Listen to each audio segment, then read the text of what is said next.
Pilkada, saudaraku, pada pilkada kali ini kita bisa melihat sedemikian banyak calon pimpinan daerah yang saling berkompetisi untuk wali kota, untuk bupati, untuk gubernur. Dan itu tersebar di seluruh Indonesia, di daerah-daerah yang sedang menyelenggarakan atau akan menyelenggarakan pilkada pada bulan November. Mereka sudah memasang baliho di mana-mana.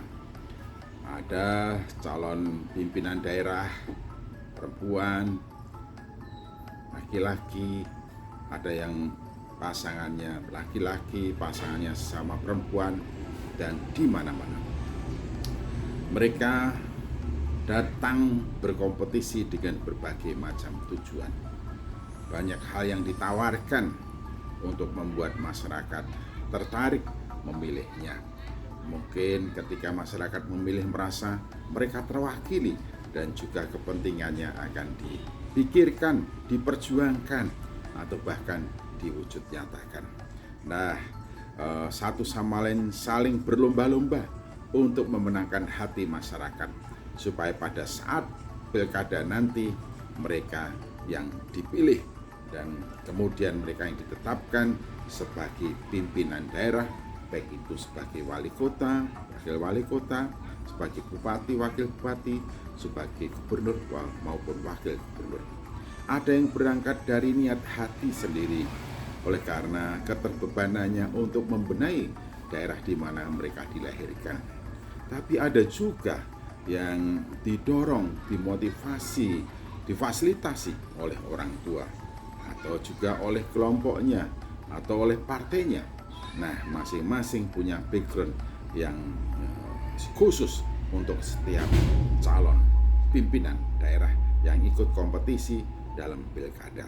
Nah, bagaimana setelah mereka jadi pimpinan? Ya, keluarga sangat berperan penting.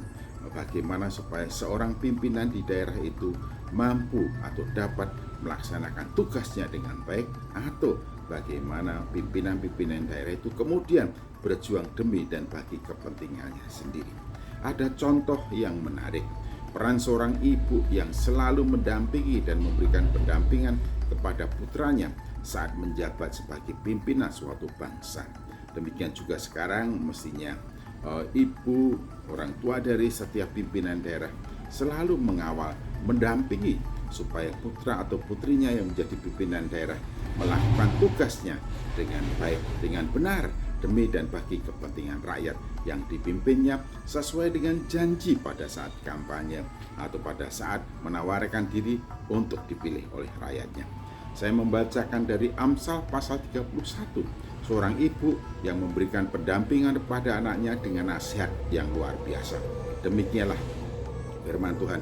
Inilah perkataan Lemuel, raja Masa, yang diajarkan ibunya kepadanya. Apa yang akan kukatakan anakku, anak kandungku, anak nasarku? Jangan berikan kekuatanmu kepada perempuan dan jalanmu kepada perempuan-perempuan yang membinasakan raja-raja. Tidaklah pantas bagi raja, hai Lemuel, tidaklah pantas bagi raja meminum anggur, ataupun bagi para pembesar mengingini minuman keras. Jangan sampai karena minum ia melupakan apa yang telah ditetapkan dan membengkokkan hak orang-orang yang tertindas. Berikanlah minuman keras itu kepada orang yang akan binasa, dan anggur itu kepada yang susah hati. Biarlah ia minum dan melupakan kemiskinannya, dan tidak lagi mengingat kesusahannya. Bukankah mulutmu untuk orang yang bisu, untuk hak semua orang yang merana? Bukalah mulutmu, ambillah keputusan secara adil, dan berikanlah kepada yang tertindas dan yang miskin hak mereka.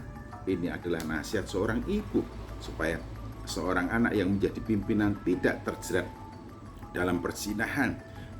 Seorang laki-laki jangan sampai terjerat oleh perempuan jalang yang akhirnya justru akan membelokkan arah haluan hidupnya. Jangan juga terjerat oleh kemabuan yang membuat mereka tidak bisa fokus dan melaksanakan tugasnya bagi kepentingan rakyat.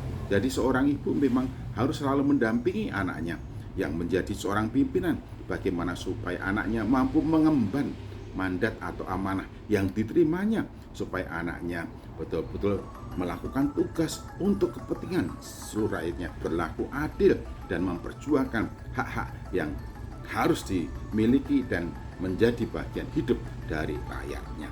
Kiranya apa yang diungkapkan oleh Lemuel, nasihat dari ibunya ini, menjadikan kita semua tahu dan sadar, khususnya untuk para pimpinan negeri ini atau calon pimpinan negeri ini.